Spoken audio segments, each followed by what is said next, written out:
Film की शुरुआत एक प्रेग्नेंट औरत को दिखाने से होती है जिसका बच्चा पैदा होने का टाइम आ चुका था और वो बिस्तर पर थी, जोर जोर से चिल्ला रही होती है। इस टाइम एक आदमी और एक औरत उसका ख्याल रख रहे थे और उस औरत ने एक लाल रंग का नेकलेस भी पहना हुआ। अब यहाँ वो औरत एक बच्चे को पैदा कर देती है, लेकिन ना वो रो रहा था और ना ही कोई हलचल कर रहा था, जिस वजह से वो लोग परेशान हो। लेकिन फिर अचानक वो रोने लगा, जिससे सब सुकून की सांस लेते हैं कि बच्चा ठीक है। लेकिन अचानक से वो औरत जोर जोर से चिल्लाने लगी, क्योंकि उसके पेट में इस बच्चे के अलावा कुछ और भी था। वो क्या था, यही इस कहानी का राज है जो हम आगे जाने। अब यहाँ से सीन शिफ्ट होकर आता है 30 साल बाद, जहाँ हम एक फैमिली को देखते हैं जिसमें माँ थी और उसकी दो बेटियां। बड़ी बेटी का नाम जूडिथ और छोटी का नाम एलन होता है। दोनों स्कूल के लिए तैयार हो रही थी। पता चलता है कि उनकी मॉम एक नर्स है। जूडिथ और एलन के डैड भी थे जो उनसे अलग रहती थी। इसकी वजह क्या थी ये हमें जल्दी पता लग जाएगी। खैर, अब दोनों बहनें स्कूल के लिए निकल जाती हैं, लेकिन जूडिथ अपनी दोस्त के साथ घूमने के लिए निकलने वाली थी और वो एलन से कहती है कि ये बात किसी को भी ना बताना। इसके बाद हम एक डिटेक्टिव को देखते हैं जो ही जूडिथ और एलन के डैड हैं। वो इन दिनों एक होटल में रह रही थी। फैमिली से अलग रहने की वजह उनकी वाइफ, क्योंकि दोनों की अक्सर ही लड़ाई रहती है और उनकी डैड अक्सर शराब पीकर घर में शोर भी करते हैं, इसलिए मॉम ने उन्हें घर से बाहर निकाल दिया। मगर अब उन्हें अपनी वाइफ को दोबारा मनाना होगा, जिसके लिए वो कुछ प्लानिंग्स कर रही होती। इसी बीच वो कुछ पुरानी फाइल्स को चेक करते हैं, जहां उन्हें एक एविडेंस बॉक्स मिला, यानी केस से जुड़ा सबूतों वाला बॉक्स, जहां उन्हें 1938 वाली एक फाइल मिलती है जिसके अंदर एक नेकलेस और एक चाकू था। अब वो इस फाइल को नजरअंदाज कर देते, लेकिन नेकलेस को देखकर उनसे रहा नहीं गया।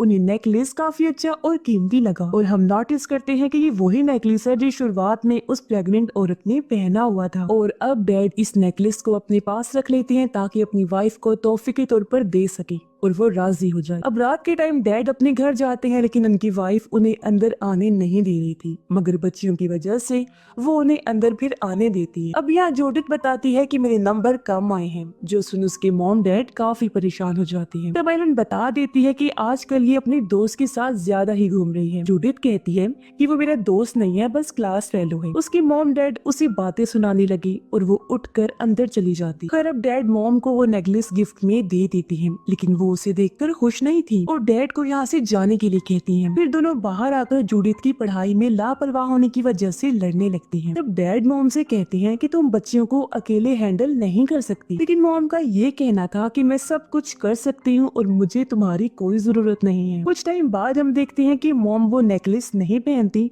तब एलन उस नेकलेस को पहन लेती। रात में जूडिथ को एलन की आवाज आई, इसीलिए वो उसके रूम में जाती है, जहाँ वो देखती है कि एलन छोटे बच्चों वाली किताब पढ़ रही है। जूडिथ उससे पूछती है कि तुम तो इस किताब के हिसाब से बड़ी हो गई हो, फिर ये क्यों पढ़ रही हो? तब एलन कहती है कि मैं ये किताब एक छोटे लड़के के लिए पढ़ रही हूँ जो यहाँ पर मेरे साथ ही था, मगर तुम्हारे आने की वजह से वो चला गया। लेकिन हम नोटिस करते हैं कि यहाँ पर तो कोई भी नहीं था। जूडिथ को लगता है कि वो शायद उसका कोई इमेजिनरी फ्रेंड है, यानी एलन का ख्याली दोस्त जो सिर्फ उसके दिमाग में है और हकीकत से उसका कोई ताल्लुक नहीं। इसी बीच उसने एलन के पास वो नेकलेस देख लिया, जिसे वो ले लेती है। मॉम किचन में आती है, जहाँ उनके पीछे हम एक परछाई को देखते हैं जिसे मॉम नहीं देख पाती। जूडिथ उस नेकलेस को गौर से देख रही थी कि तभी एक छोटा बच्चा उसके रूम में झांकने लगा, लेकिन जैसे वो पीछे मुड़कर देखती है, बच्चा वहाँ से चला जाता है। उसे लगता है कि शायद वो एलन होगी, इसीलिए वो उसके रूम में जाकर चेक करती है, लेकिन एलन ने चादर से खुद को कवर किया हुआ था, वो सो रही थी। अचानक उस चादर से खून निकलने लगा और कुछ हिलने लगता है, जिस बारे में जूडिथ एलन को बताती है, लेकिन उसने देखा कि अब बिस्तर पर कोई नहीं है। वो घबराने लगी। जिस बीच वहाँ पर एलन आ जाती है जो खून से लथपथ थी। उसकी ये हालत देखकर जूडिथ डर से चिल्लाने लगती है, लेकिन फिर एलन वहाँ से गायब हो गई। उसके चिल्लाने की आवाज सुनकर यहाँ मॉम आ जाती है। तब जूडिथ उन्हें सब बताती है जो अभी हुआ था, लेकिन वहाँ पर तो ऐसा कुछ नहीं था, सब ठीक था और एलन बिस्तर पर लेटी हुई थी जो बिल्कुल ठीक होती है। इसीलिए मॉम उसे ये कहकर शांत करती है कि ये सब तुम्हारा वहम होगा। अगले दिन एलन और जूडिथ अकेली होती हैं, जहाँ तभी जूडिथ का दोस्त आ गया, तो वो तो उसके साथ छत पर चली गई, जबकि एलन उसे इमेजिनरी फ्रेंड से बात कह रही होती है। यहाँ हम नोटिस कर पाती हैं कि वो सिर्फ उसकी इमेजिनेशन नहीं थी, सिर्फ उसका ख्याल नहीं था, बल्कि वो कोई ताकत थी, इनविजिबल पावर, जिसका वजूद तो था लेकिन वो नजर नहीं आ रहा था। अब यहाँ वो अपना नाम ABC वाले पजल की मदद से जोना बताता है। जिस बीच पीछे रखी लकड़ी की अलमारी हिलने लगी। वो एलन के ऊपर गिरने ही वाली थी कि तभी जोना उसे खींच कर बचा लेता है। उसकी आवाज सुनकर वहाँ पर जूडिथ और उसका दोस्त आ गए, जिस बीच मॉम भी पहुंच जाती है। अब एलन बिल्कुल ठीक थी, लेकिन उसके हाथ पर जोना के पकड़ने का निशान था।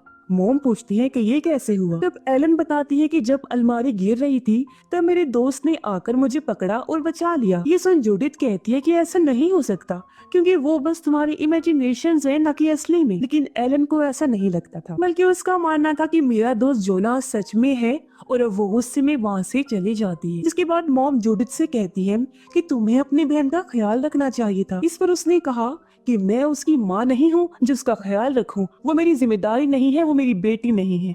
इतना कहकर वो भी वहाँ से चली जाती। अब रात में मॉम एलन का ख्याल रख रही थी, लेकिन एलन को अपने डैड याद आ रही थी। वो पूछती है, मॉम डैड हमारे साथ क्यों नहीं रहती? मॉम कहती है कि अभी हमारे बीच कुछ चीजें खराब हैं, इन्हें ठीक होने में टाइम लगेगा। जैसे सब कुछ ठीक होगा हम साथ रहने लगेंगे। जिसके बाद मॉम एलन को कहानी सुनाने लगती। दूसरी तरफ हम जूडिथ को देख पाते हैं जो अकेली बैठी हुई थी। तभी वो नेकलेस निकालती है, जिस बीच उसके परिंदे अजीब सा बर्ताव करने लगे, इसीलिए वो परिंदों को कपड़े से ढक देती है। और तभी उसे टेबल पर वही जोना नाम का बच्चा बैठा हुआ मिलता है, जो उसे देखकर वहाँ से भाग जाता है। जूडिथ उसका पीछा करती है और उसे वो मिल भी गया, जिससे वो पूछती है कि क्या तुम जोना हो, लेकिन वो कोई जवाब नहीं देता। मगर तभी वहाँ पर एक औरत आ गई जिसका गला कटा हुआ था।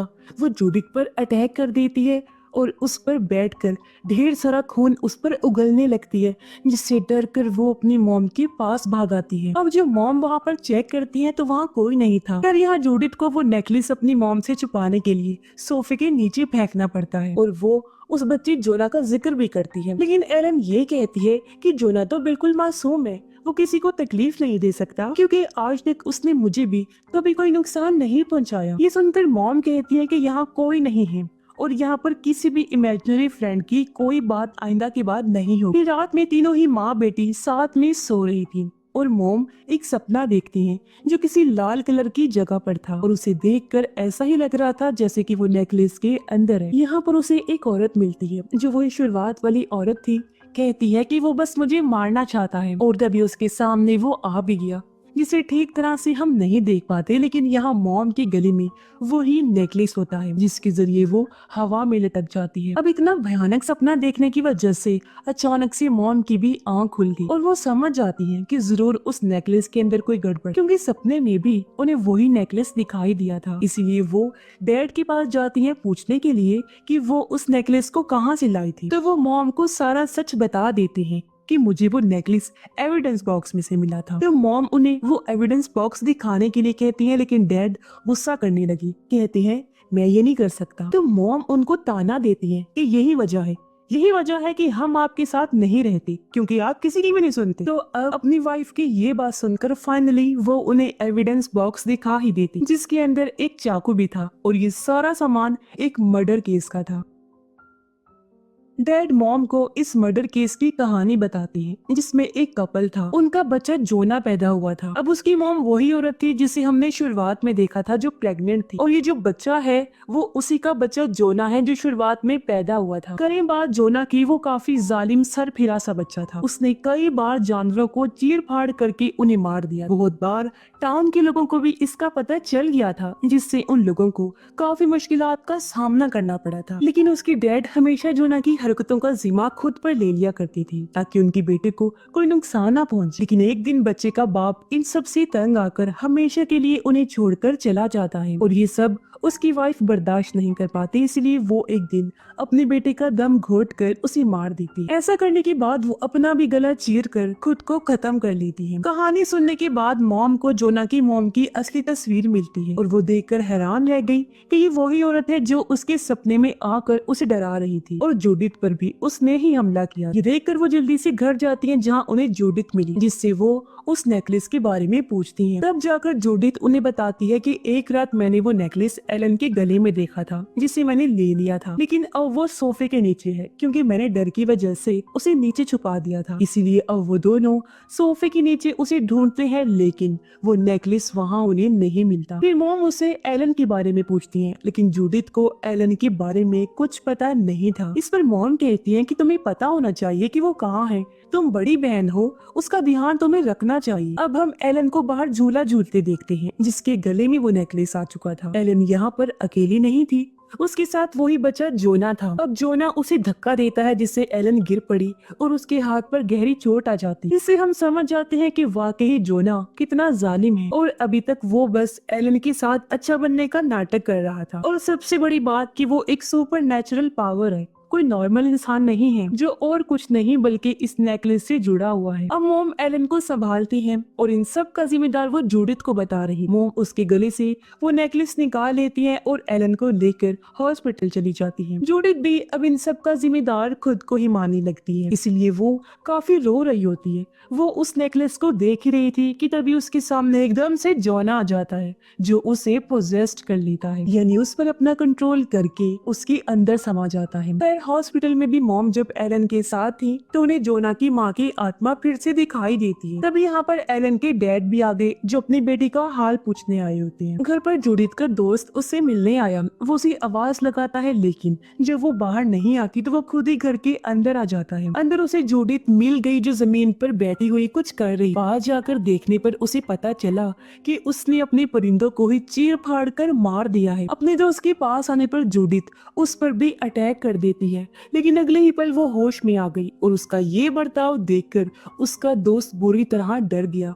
और वहाँ से भाग जाता है। कुछ देर बाद मॉम और एलन घर लौट आते हैं जहाँ पर मॉम को पिंजरे में परिंदे नहीं मिलती, जिस बारे में वो जूडिथ से पूछती है। तो वो झूठ बोल देती है कि मैंने वो परिंदे आजाद कर दिए हैं। यहाँ वो मॉम को सारी बात बताने की कोशिश करती है कि मुझे किसी ने पोजेस्ड कर लिया था और मेरे साथ क्या हुआ, लेकिन वो नहीं बता पाती। अब मॉम रात में एक एक्स डिटेक्टिव को कॉल करती है जो कि उस 1938 वाले केस में इन्वॉल्व था। वो उसे नेकलेस के बारे में बताकर मिलने के लिए कहती है, जो सुनकर अगले ही दिन वो डिटेक्टिव बिएट्रिस नाम की एक औरत के पास जाता है उसे लेने के लिए, क्योंकि बिएट्रिस भी उसके साथ इस केस में शामिल थी। और अब वो दोनों मॉम के घर पहुंच जाते हैं। मॉम उन्हें अंदर बुलाकर इस केस के बारे में पूछती है। तब डिटेक्टिव बताता है कि जोना की मॉम हमेशा अपने बेटे को बार्न में बंद करके रखती और हमें जोना के जिस्म पर निशान भी मिले थे, जिससे ये बात तो साफ हो गई कि उसकी मॉम जोना के साथ बुरा बर्ताव करती थी। फिर एक दिन बार्न में जोना की मॉम ने जोना का गला घोट कर उसे मार दिया, लेकिन यहाँ पर ये समझ नहीं आ रहा था कि क्या उसकी मॉम ने सिर्फ उसका दम घोटने के लिए ही उसे बार्न में रखा हुआ था, यह बात उससे भी ज्यादा गहरी, और ये कहानी भी किस हद तक सच्ची थी ये भी हमें नहीं पता, क्योंकि इस बात का पता आज तक किसी को भी नहीं चला कि आखिर उस दिन हुआ क्या था, और ये एक बहुत ही गहरा राज बन के रह गया। बुरी बात यह भी है कि उस टाइम में अगर कोई केस सॉल्व नहीं होता था तो उस केस को बंद कर दिया जाता। अब यहाँ बिएट्रिस अपनी बहन के बारे में बताती है, जो वही औरत थी जिसने जोना की मॉम का बच्चा पैदा करने में मदद की। बिएट्रिस यहाँ एलन और जूडिथ को भी बुला लेती है क्योंकि आखिर वो भी इस केस से जुड़ी हुई। बिएट्रिस उनको सब बताती है कि मेरी बहन दरअसल एक कल्ट के साथ जुड़ी हुई थी, एक ऐसा ग्रुप जिसका आत्माओं, भूत प्रेतों और जादू पर बहुत यकीन था, और इन्हीं चीजों की मदद से वो लोगों का इलाज भी करती थी, जादुई दवाइयां भी बनाया करती थी। एक तरह से ऐसे लोगों को शेमन बोलते हैं। उस टाइम मेरी बहन के पास जोना की मॉम डैड आए थे क्योंकि उन्हें कोई बच्चा नहीं हो रहा था। मेरी बहन ने अपनी सारी जादुई दवाइयां खिलाई, हर हरबा आजमा के देखा कि उनका बच्चा हो जाए, लेकिन ऐसा कुछ नहीं हुआ। या फिर आखिरी ऑप्शन के तौर पर उसने वो नेकलेस निकाला जो कि इस टाइम में सारी मुसीबत की जड़ बना हुआ है, क्योंकि इसका ताल्लुक अंधेरी शैतानी ताकत से है, यानी कि वो ईवल है, बहुत ही बुरा। उसके अंदर काली ताकतें हैं, ये जानते हुए भी मेरी बहन ने उसका इस्तेमाल किया और उसे जोना की मॉम को दे दिया। उसका यकीन था कि मैं इसकी ताकतों को संभाल लूंगी, लेकिन इसमें वो नाकाम रही, जिस वजह से उसकी भी मौत जल्दी ही हो गई। और बाद में उस नेकलेस ने उस फैमिली के साथ वो सब किया था। हाँ, लेकिन मेरी बहन ने मरने से पहले मेरे साथी डिटेक्टिव को वो नेकलेस दे दिया था, उसे संभाल के रखने के लिए, ताकि आगे से कोई उसे इस्तेमाल न कर सके। ये सुनकर मॉम पूछती है कि आखिर आप लोगों ने उस नेकलेस को तबाह क्यों नहीं किया। तब बिएट्रिस बताती है कि हम ऐसा नहीं नहीं कर सकते क्योंकि उस नेकलेस ने अपने अंदर बुरी काली ताकतों को संभाल के रखा हुआ है। अगर वो नेकलेस टूट जाता है तो उसके अंदर से सारी बुरी ताकतें बाहर आ जाएंगी, जो चीज बहुत ही ज्यादा खतरनाक होगी। यानी अगर वो आजाद हो गई तो उनको कंट्रोल कर पाना बहुत मुश्किल होगा, नामुमकिन ही होगा। बियट्रिस पूछती है कि इस नेकलेस को किसने पहना था। तब जूडिथ एलन का नाम लेती है। बियट्रिस कहती है कि एलन ने जोना की आत्मा से एक ताल्लुक, एक कनेक्शन बना लिया। फिर वो नेकलेस को देखती है और उस पर ध्यान लगाने लगती है। तब उसे पता चला कि जोना इसलिए ईवल, खतरनाक, जालिम था क्योंकि वो शैतानी काली ताकतों से बने हुए नेकलेस की वजह से जो पैदा हुआ था। उसकी हरकतों की वजह से जोना की मॉम ने उसका गला घोट कर उसे मार दिया और बाद में खुद भी वो मारी गई क्योंकि जोना की आत्मा बुरी ताकतों की गुलाम थी, जिसकी वजह से उसने अपनी मॉम को भी अपनी जान लेने पर मजबूर किया और उन्होंने अपना ही गला काट कर खुद को खत्म कर लिया। उस हादसे के बाद जोना और उसकी माँ की आत्मा भी इसी नेकलेस के अंदर कैद हो गई। लेकिन अब उनका कनेक्शन तुम लोगों की फैमिली से बन चुका है और जोना तुम लोगों को मारना चाहता है। ये सब बातें वो लोगों को बताती है, जिस पर डिटेक्टिव उसे कहते हैं कि आपको ही कुछ करना पड़ेगा। तब बियट्रिस पहले तैयार नहीं होती, लेकिन ये सब उसकी बहन की वजह से ही हुआ था, इसीलिए उसको जिम्मेदारी लेनी पड़ती है और वो इस चीज के लिए राजी भी हो जाती है। अब इस चीज को ठीक करने के लिए उन्हें सबके साथ बैठकर सबसे पहले जोना की आत्मा से बात करनी पड़ी। फिर वो इस आत्मा को जबरदस्ती इस लॉकेट में कैद करेंगे, लेकिन जूडिथ ये करने से मना कर देती है। तो मॉम कहती है कि कोई बात नहीं, हम इस काम को उसके बगैर भी कर लेंगे। अब यहाँ पर किसी को भी ये नहीं पता था कि जोना की आत्मा जूडिथ के अंदर है, न कि एलन के अंदर, जबकि उन सबको तो यही लग रहा था कि वो एलन से जुड़ी हुई है। फिर जैसे ही शाम हुई, जूडिथ अपने रूम में चली जाती है और बाकी लोग यानी बियट्रिस, एलन, मॉम मिलकर रिचुअल जादू करते हैं और डिटेक्टिव ध्यान रखता है। रिचुअल शुरू होते ही वो नेकलेस के अंदर की दुनिया में पहुंच जाती है। यहाँ पर एलन को जोना दिखाई देता है जो कि डरा हुआ था। एलन जोना के पास जाकर उसे संभालती है। बियट्रिस उसे यहाँ से जाने के लिए कहती है कि तभी वहाँ उसकी माँ की आत्मा भी आ जाती है। तब बियट्रिस दोनों को वापिस नेकलेस में चले जाने के लिए कहती है। उधर इसका असर जूडिथ पर भी होने लगता है और वो हवा में उड़ने लगी। अब बियट्रिस दोनों की आत्मा को वापिस भेज देती है और तभी जूडिथ अपने रूम में हवा से अचानक नीचे गिर जाती है, जिसकी आवाज बाकी सबको भी सुनाई देती है। आवाज की वजह से डिटेक्टिव चेक करने गया तो ये देखकर उसके होश उड़ गए कि जूडिथ तो पोजेस्ड हो चुकी है। वो उसे सीढ़ियों से धक्का दे देती है, जिस वजह से डिटेक्टिव की मौके पर ही मौत हो जाती है, जो देखकर सब घबरा जाते हैं और तब जूडिथ जोर जोर से चिल्लाने लगी। ये सब देखकर बेatrice को एहसास हुआ कि हमने जरूर कुछ मिस कर दिया है, पक्का कोई बड़ी गलती हमसे हो गई है। तब मॉम बताती हैं कि एविडेंस बॉक्स के अंदर एक चाकू भी था। बेatrice कहती है कि पूरी बात जानने के लिए उन्हें वो चाकू लेकर आना पड़ेगा। मॉम डैड से चाकू मांगती है, तब डैड ने देने से इनकार कर दिया क्योंकि उनकी नौकरी का सवाल। लेकिन एलन के कहने पर वो मान जाते हैं क्योंकि उन्हें अपनी बेटी से बहुत प्यार था। खैर अगले सीन में डैड उस चाकू को उसे दे देते हैं और बेatrice ध्यान लगाती है। तब उसे जोना के जुड़वा भाई का पता चलता है। तो अब जाकर हम जान पाते हैं कि उसका जुड़वा भाई असल में ईवल था, जबकि जोना तो हमेशा से एक अच्छा लड़का था। दरअसल उस रात उनकी मॉम ने इन दो जुड़वा बच्चों को पैदा किया था। जैसा कि मैंने बताया भी था कि बच्चा एक तो नॉर्मल पैदा हुआ था जो रो भी रहा था, लेकिन दूसरी चीज जो थी वो जुड़वा बच्चा ही था, यानी जोना का भाई जो बहुत ही खतरनाक पैदा हुआ था। यहाँ पर उनकी मॉम उसे ही हमेशा बाण में बंद करके रखती थी, न कि जोना को, क्योंकि जोना को वो अपने साथ रखती थी ताकि उसका जुड़वा भाई जोना को कोई नुकसान ना पहुंचा दे। क्योंकि टाउन के अंदर लोगों के साथ और जानवरों के साथ जो गलत काम करता था वो भी जुड़वा भाई ही किया करता, यानी कि ईवल बच्चा। अब उनका बाप इन सब का जिम्मा खुद पर ले रहा था ताकि किसी को पता ना चले कि उनके दो बच्चे पैदा हुए थे, वो भी काली ताकत वाले नेकलेस की वजह से, और एक बच्चा ईवल पैदा हुआ है। अब एक दिन वो किसी तरह बांध से छूट गया और उसने किचन से चाकू लेकर जोना पर हमला कर दिया, जो देखकर उनकी माँ पूरी तरह से टूट गई।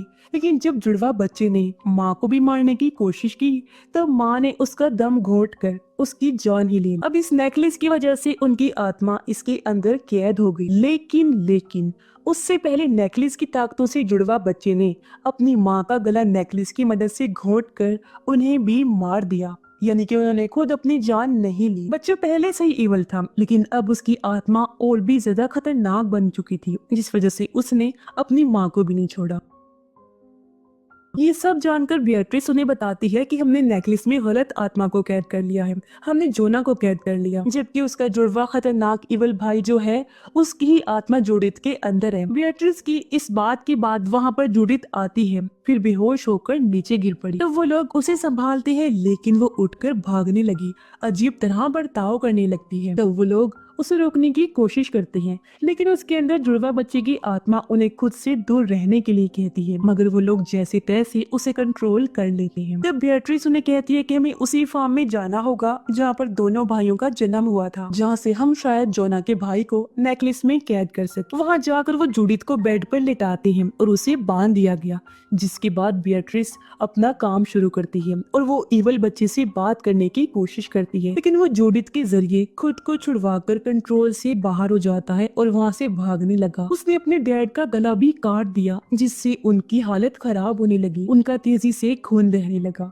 अपने आखिरी पलों में डैड ने मॉम और एलन से माफी मांगी, जिसके साथ ही वो दम तोड़ देते हैं। उनकी मौत से दोनों को बहुत दुख हुआ, लेकिन ये टाइम दुख मनाने का नहीं था, इसलिए वो लोग जूडिथ को ढूंढने निकल पड़ते हैं, क्योंकि इस तरह जूडिथ की भी जान को खतरा था। जूडिथ उन्हें एक शेड में मिलती है, लेकिन वो बियट्रिस पर हमला करके उसे जख्मी कर दी, जबकि उधर एलन और मॉम उससे बचकर भाग जाती हैं।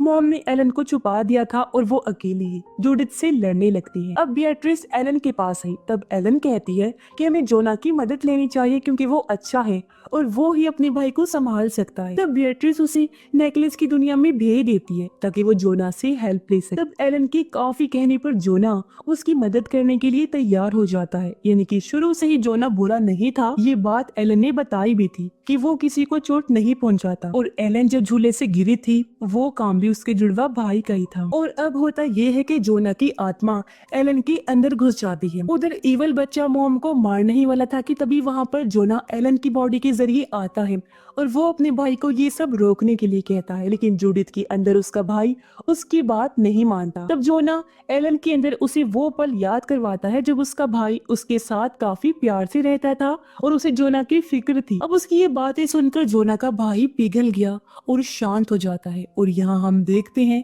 कि प्यार ने एक बुराई को भी पिघलने पर मजबूर कर दिया, और अब वो ठीक होकर अपने भाई के साथ नेकलेस में चला जाता है। जिसके बाद एलन और जूडिथ भी ठीक हो गई। तब उनकी मॉम उन्हें गले से लगा ली थी, यानी कि यहाँ पर बियट्रिस ने फाइनली उन्हें बचा लिया था और अपनी बहन की गलती को भी सुधार लिया था। अब एक तरह से हमें ये सिखाया जा रहा था कि जैसे बच्चे लड़ाई खत्म करके सुलह करके एक हो जाते हैं, वैसे ही यहाँ भी हुआ कि भले ही जोना का जुड़वा भाई कितना ही जालिम इवल क्यों नहीं था, लेकिन वो अपने भाई से प्यार भी करता था, जिस वजह से उसने अपने भाई की बात मान ली और नेकलेस में वापिस कैद हो गया। यानी कि अब किसी को भी इस नेकलेस से कोई खतरा नहीं था, जब तक कि इसे संभाल के रखा जाए। और इसी के साथ ये फिल्म इधर ही खत्म हो जाती है।